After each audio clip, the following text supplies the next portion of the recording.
नमस्कार. श्री स्वामी समर्थ. यंदा 2024 शारदीय नवरात्र 3 ऑक्टोबरपासून चालू होत आहे.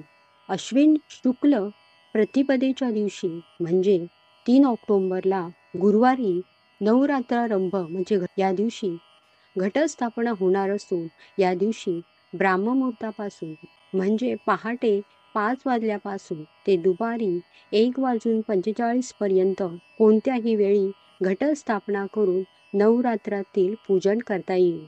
यावर्षी अश्विन शुक्ल तृतीया तिथीची वृद्धी असल्याने नवरात्र 10 दिवसांचे आहे.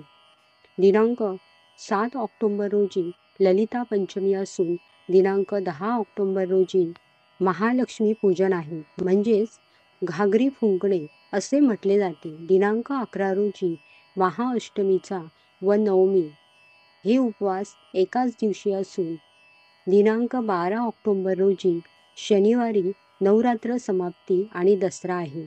या नवरात्रीच्या दिवसात काही जण 9 दिवस उपवास करतात. काहींना 9 दिवस उपवास करणे शक्य नाही, त्यामुळे त्यांनी उठता बसता म्हणजे नवरात्रीच्या पहिल्या आणि शेवटच्या दिवशी उपवास करावा. पण तेही शक्य नसल्यास किमान अष्टमीचा तरी उपवास करावा. तसेच सुतक किंवा काही इतर अडचणीमुळे 3 ऑक्टोबर रोजी घटस्थापना करणे शक्य होणार नाही.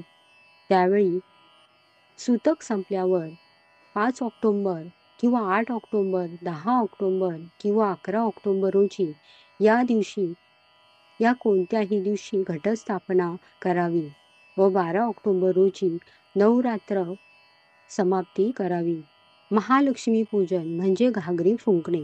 या दिवशी मध्यरात्री अष्टमी तिथीवर महालक्ष्मी देवीचे पूजन करण्याची प्रथा आहे.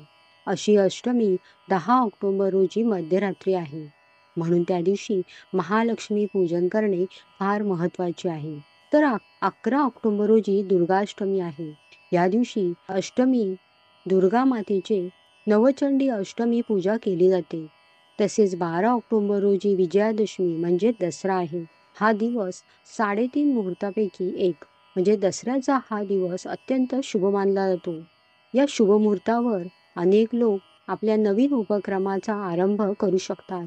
हा मुहूर्त आहे दुपारी 2 वाजून 22 ते 3 वाजून 9 आहे.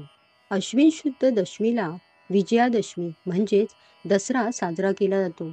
अश्विन महिन्यात घटामध्ये देवीची स्थापना करून नंदादीप प्रज्वलित करून आदिमायेची 9 दिवस मनोभावे पूजा केली जाते. नवरात्रीच्या पहिल्या दिवशी घटस्थापना केली जाते. अखंड नंदादीप, दररोज झेंडूच्या फुलांची माळ, देवीपुढे सप्तशती पाठ अशा प्रकारे शारदीय नवरात्री व्रत केले जाते. त्यामुळे घटस्थापना 3 ऑक्टोबर 2024 रोजी सूर्योदयापासून केली जाईल. ही घटस्थापना आपापल्या कुळाचार आणि कुळधर्माप्रमाणे करावी असे सांगितले जाते. दसऱ्याच्या दिवशी विजय मुहूर्त दुपारी 2 वाजून 22 पासून ते 3 वाजून 9 आहे. या दिवशी सरस्वती विसर्जन, नवरात्र उत्सवाची सांगता तसेच सकाळी विजय मुहूर्ताच्या आधी महानवमी पूजा करण्यात येणार आहे. हे 9 दिवस देवी दुर्गा माता आणि तिच्या 9 अवतारांना म्हणजे 9 दुर्गांना समर्पित आहे.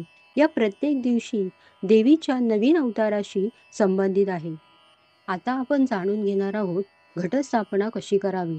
प्रथम शारदीय नवरात्रीच्या आधी घराची साफसफाई करावी.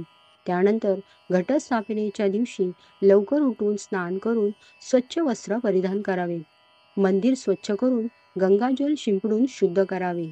उत्तर किंवा ईशान्य दिशेला कापड ठेवून त्यावर माता देवीची मूर्ती किंवा प्रतिमा ठेवावी.